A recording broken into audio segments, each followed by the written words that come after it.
Here's the scary part of this. Political Islam is also rising.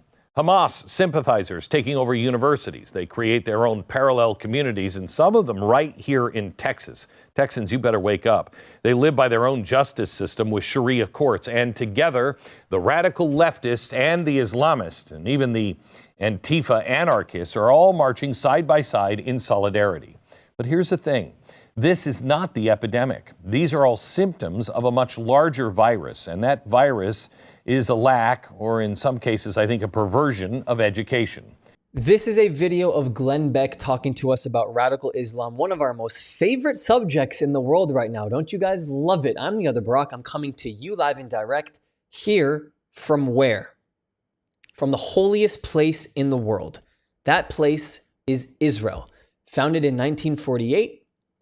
And I'm a Jew living here, providing you a boots-on-the-ground reality of the Middle East and what mainstream media is never going to show you. Let's get into the video. Right now, we are in the midst of one of the deadliest epidemics the world has ever seen. Now, why would I say that? Well, a disturbing amount of young people today are turning towards two radical ideologies: radical leftism and political Islam. So let's look at some historical facts. Radical leftism has contributed to over 140 million deaths, whether from government-induced famine, murder, political oppression, starvation.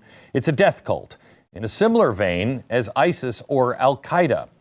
Oh, and speaking of Islamists, in 2000, there were roughly 1.8 million Muslims in the United States. That number is now grown to 5 million, with a growth rate annually of 2%. Islam is projected to be the second largest faith in the United States in about 10 years. Now, that's not what concerns me. Here's the scary part of this. Political Islam is also rising. Hamas sympathizers taking over universities. They create their own parallel communities, and some of them right here in Texas. Texans, you better wake up. They live by their own justice system with Sharia courts, and together, the radical leftists and the Islamists, and even the Antifa anarchists, are all marching side by side in solidarity. But here's the thing.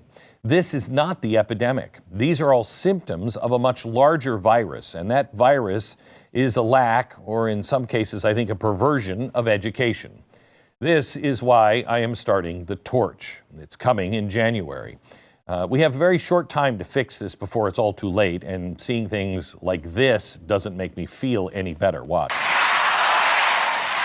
All right. Great. I can hear you. Tax the rich. Tax the rich. That was a few days ago at a rally for Mamdani in New York City.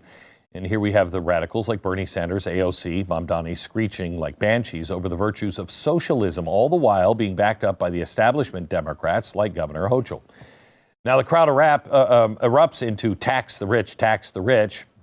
But do they not know how this ends? No. Were the people in the rally really never taught any of this in school? No, they weren't. And Mamdani, who is now in the final week of his mayoral campaign, is the perfect poster child for this dangerous blend of radical leftism and political Islam.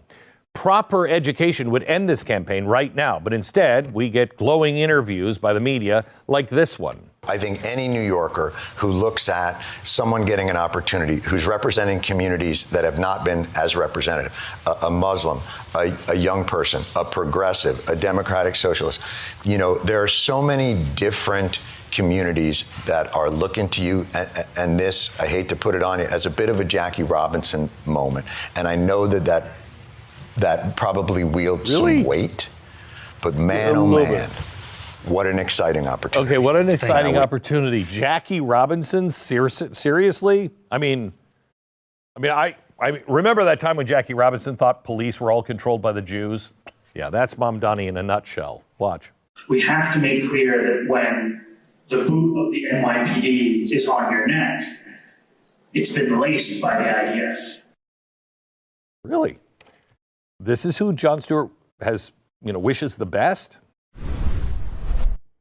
I'm actually fucking shook that I just saw that last piece. When the foot of the NYPD is on your neck, you must be reminded, I forget what he said, that it is laced with the IDF. The reason I fucking hate politics is because when you see that you have full steam ahead of having the potential to lead a city and area such as New York City, which is so fucking influential in the United States of America, you can say anything you want as long as it rallies the people that are already behind you. And if it pulls more steam ahead for you, you can just keep saying whatever the fuck that you want. To say a sentence and a claim like that as an young 30-year-old, whatever he is, 32, 33, has now awakened the freshmen, sophomore, juniors, and seniors at Columbia and NYU to walk by NYPD officers with this conviction that they are somehow connected to the Israeli Defense Forces and that they should maybe treat them like shit too. That's what that does. So you're going to see police officers, not that you haven't already, feel the repercussions of the young college-age teen youth people demographic in New York City. Think about them, feel about them, talk about them, have a conviction of them so nasty because what they already think of the IDF is so nasty, which is why what Mamdani did there was brilliant for him. And these kids go, whoa, it all makes sense now. They fund us. We fund them. We make sure that they're getting all the weapons that they need. We're fighting their wars, so our law enforcement, our fucking self-defense, our line of defense here must be tied to them too. Fuck the NYPD. That's what that is. And it can go to the LA county, it can go to Boston, it can go to Texas. Politicians hold the utmost responsibility to make sure that, by the way, when you go into the court of law, what do? You fucking swear by the oath. These people swear too. And boy, do they break that shit every day. Every single... Guys, this is why I don't fucking like politics.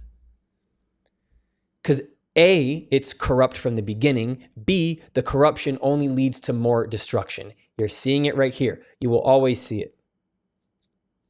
Because they take advantage of people that operate in these low consciousness frequencies that are easily manipulated, easily influenced. All they need is a fucking sentence, a seminar here, a lecture here, a video here, a highlight here, a clip of this.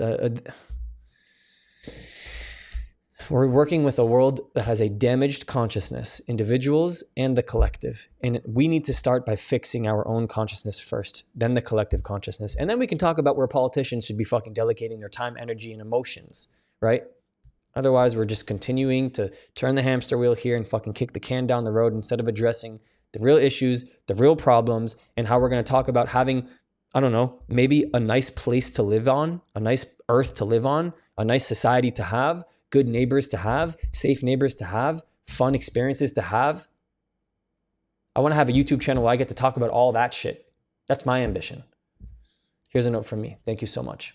Here are 4 ways you can help us grow if you believe in our mission. On Buy Me a Coffee and PayPal, you can directly contribute to helping this message grow and reach more people across the world. If you want to join the inner circle, join our Patreon with different tiers, and of course, our Discord community, which is free with people from all across the world. The links to every single one are in the description. And last but not least, to the other Brock community, I love you. Ani ohev otchem.